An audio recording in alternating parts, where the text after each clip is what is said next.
Hello, all.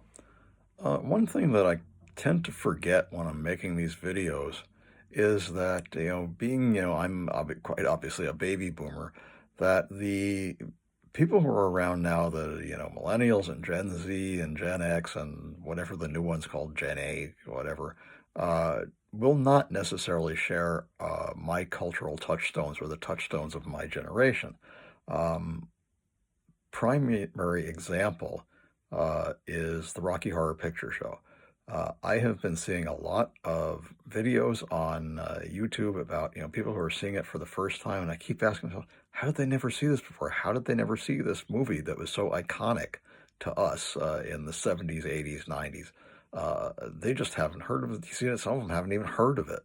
And, that floors me, but then I have to go back and realize, that, yeah, again, touchstones, their touchstones are not my touchstones. I probably don't, I've never seen Despicable Me or any of those movies, so I don't get when people make those minion noises. I've never seen them. It's not part of my, cultural touchstones. But I wanted to talk a bit about the Rocky Horror Picture Show because I've been hearing some strange things and theories, and I just want to kind of, go over some of them with you. And I'll start with my own experience with the movie. But I'm going to go back a bit.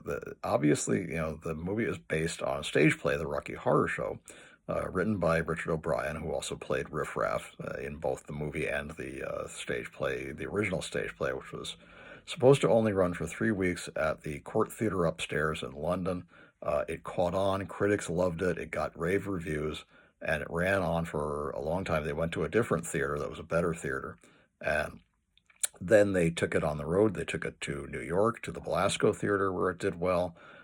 They took it to the Roxy Theater in Los Angeles, where it did well, and they recorded cast albums at both of those. And they also did a show in Australia, which again they recorded, and one in Mexico, which they recorded obviously in Spanish. But it did well in all the places. Tim Curry, who played the principal character, Dr. Frank N. Furter, uh, is the same in the London version and the Roxy version, and of course the movie.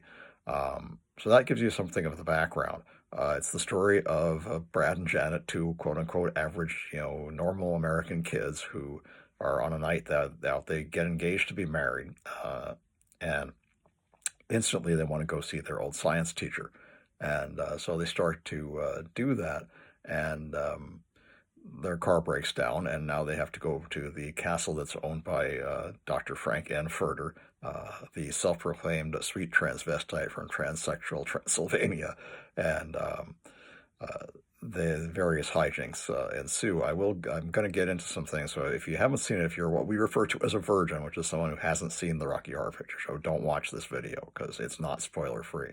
I'm not going to go over the entire plot. I think that's a little bit pointless because again you can see it for yourself. The one thing that I recommend, however, over all these people who are watching it on TV or streaming or whatever, go to the movie theater and see it in person. It's a completely different experience. As you know, the Rocky Horror Picture Show is the first quote unquote audience participation film. I wondered what that meant when I first went to see it.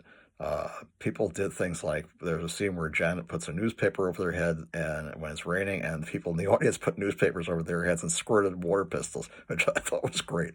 There's a scene where they make a toast, people throw toast. At the wedding, people throw rice. At a party, people whirl noisemakers and various other things. And of course, there's the rejoinders, which all started with that scene of Janet putting the newspaper in over her head. Apparently, someone who was watching this in Texas somewhere said, shouted at the screen, "Buy an umbrella, you cheap bitch!" And that started the entire. Everybody in the audience cracked up. And that started the entire callback thing, which became enormous and still goes on today. I'm sure they say things that we never did, other than calling Brad an asshole and Janet a slut. And saying that the narrator has no neck. Where's your neck? Always shout at the narrator. But there's lots of other things that I'm sure are part of today's culture that weren't part of ours.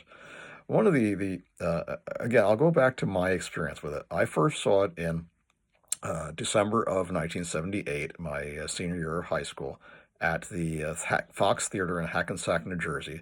And I lived in Haworth, New Jersey at that time, which is also in Bergen County, as is Hackensack. It was about a hour drive, and it was midnight, it was freezing cold, and we were standing out in the cold, shivering and waiting for it to begin. And of course, the first thing I saw was the iconic Lips that sang the song Science Fiction Double Feature, which I liked immediately because it made references to a lot of the science fiction movies that I also loved. Obviously, O'Brien loved them as well. Forbidden Planet, Night of the Demon, When Worlds Collide, It Came from Outer Space, Tarantula, uh, and The Invisible Man with Claude Rains, and the Buster Keaton, uh, uh, Buster Crab rather, Flash Gordon, series, serials, and a lot of old science fiction things that I liked. And of course, they had the dripping blood letters, which were typical of like Hammer films, which I'd seen pretty much all of, even at that time. There are a lot of little things that I think people who weren't fans of like British science fiction might not have gotten, like the fact that the castle, the exterior anyway, was Oakley Court, which was used for a lot of really great horror movies, including I believe some of the Hammer Frankenstein movies, and it was also used in Jose Larraz's excellent Vampires, which is one of the best lesbian vampire movies of all. And So that same place. Interior were sets, obviously. Um, some inside stuff. Susan Sarandon had a really bad cold during the entire period, so when she had to do that scene in the swimming pool, she was like shivering, like she was going to drop dead. But she carried on, did a real trooper, carried on, and did it anyway. Didn't complain or anything like that. Um, Anyway, I saw it and I was thinking, what the heck did I just watch? I think that's the reaction of a lot of people who see it the first time. There was the audience participation, there were people dressed up like their favorite characters. There were, I just didn't really know. I mean, I knew it was supposed to be a comedy, and I did find it very funny. But I didn't know what the rest of it was. Was it supposed to be a science fiction parody? Was it supposed to be a sex farce? Was it supposed to be just a broader kind of comedy? And I think it kind of combines elements of all of them.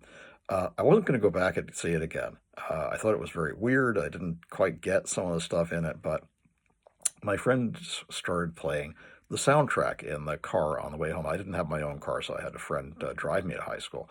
And I started listening to it and realizing that the lyrics were very funny and witty and interesting. And so I said, yeah, I'm going to go back and see this again. I'm going to give it another shot. And I started to enjoy it. I particularly love the character of Riff Raff, who I played in our local floor show at the West Hampton Theater when I was going to Southampton College, which sadly no longer exists.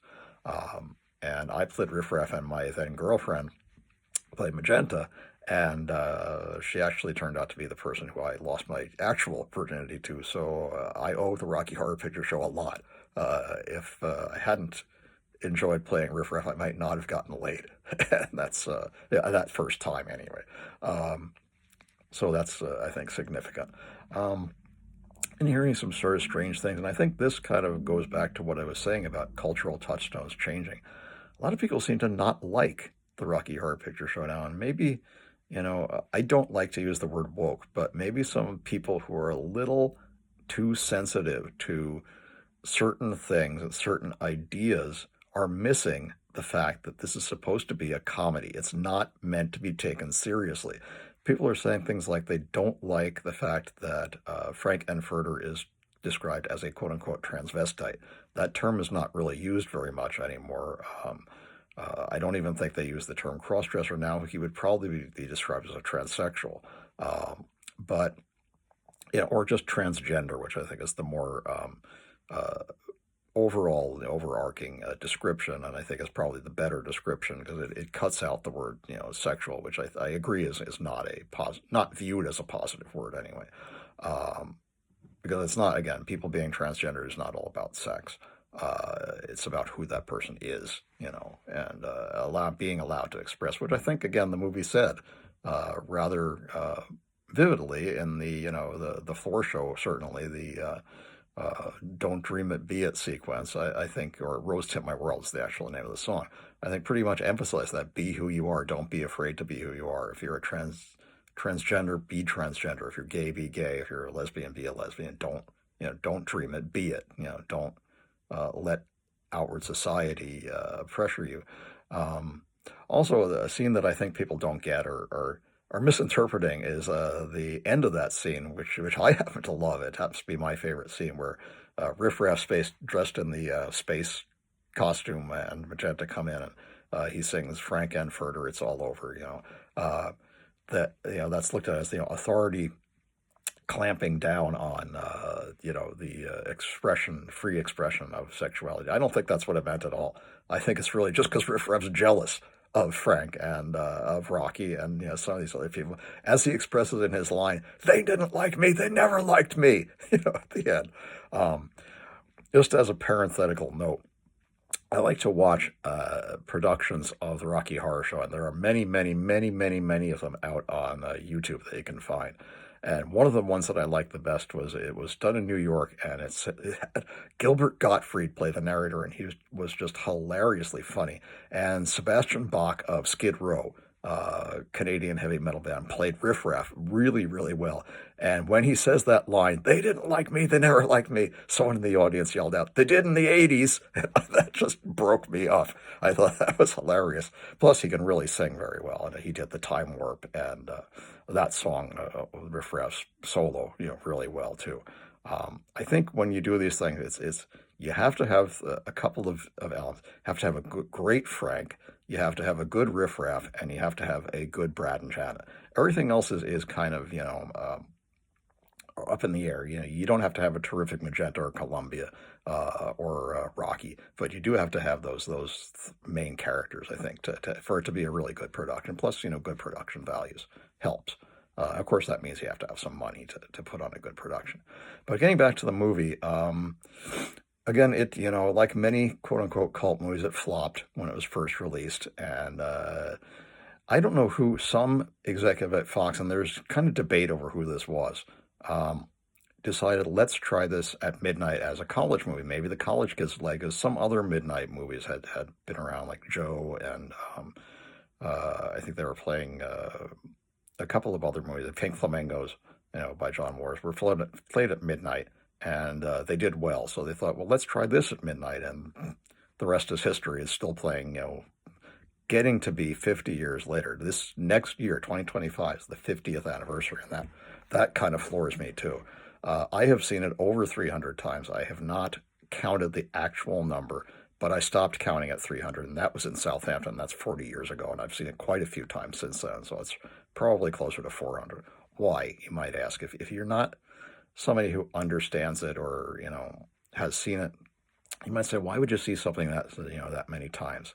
It's just fun and funny and silly and, engaging and, freeing in some ways. It makes fun of the, sexual politics of the time and, American culture in general and horror movies and, like I said, the Hammer horror movies and science fiction movies and just about rock and roll and just about everything else.